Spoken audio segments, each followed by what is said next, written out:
2009 সালে আল্লামা সাঈদ রাহিমাহুল্লাহ সর্বশেষ হজ তিনি পালন করেন 2009 সালে। সেই সময় থেকেই ট্রাইব্যুনাল গঠনের পরিকল্পনা, রাষ্ট্রীয় হত্যার মধ্য দিয়ে তাকে কেমনে শেষ করা যায় এই চেষ্টা তারা চালাচ্ছিল। সেই সময় কিন্তু তিনি দেশের বাইরে ছিলেন।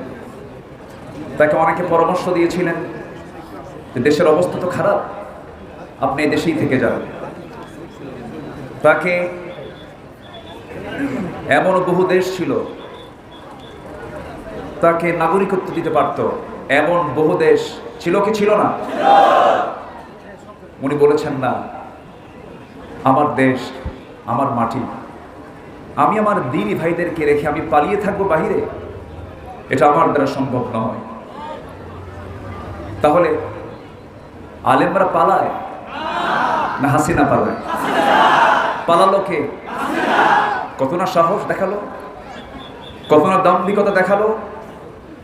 আল্লাহ তাআলা ফেরাউনকে পানিতে চুবিয়ে মেরেছেন, নমরুদকে ন্যাংরা বর্ষা দিয়ে বিদায় করেছেন।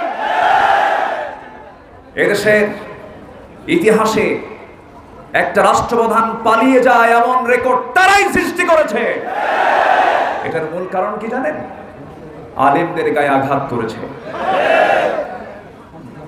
তবে আশাদ্দুন নাস বালাউল আম্বিয়া সুম্মাল আমসাল ফাল আমসাল, যুগে যুগে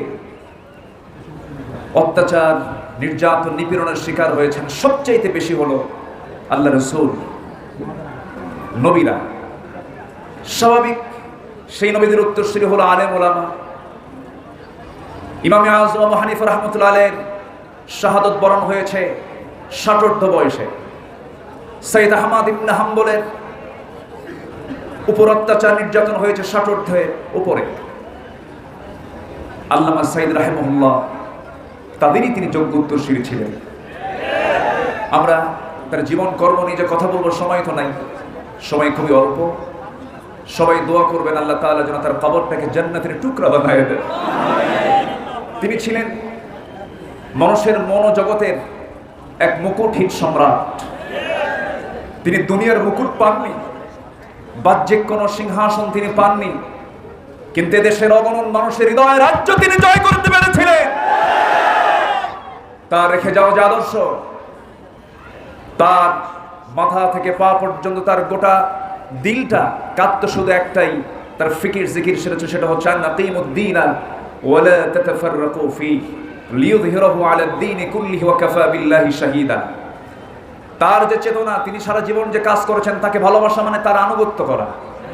আসুন তার রেখে যাওয়া আদর্শকে, ওয়া ইয়াবতাগি গায়রাল ইসলামি দীনান ফালান ইউকবালা মিনহু, দ্বীন হিসেবে একমাত্র ইসলামকে গ্রহণ না করলে তার কোনো আমল কবুল করবেন না। তিনি কে? আসুন যে দলের সাথে ইসলামের সম্পর্ক সেই দল আমরা করি, যে দলের সঙ্গে ইসলামের সম্পর্ক নাই সেই দলের নেতাদের মুখে আমরা জুতা মারি। আল্লাহ পাক সবাইকে কবুল করুন। আসসালামু আলাইকুম ওয়া রাহমাতুল্লাহি ওয়া বারাকাতুহু।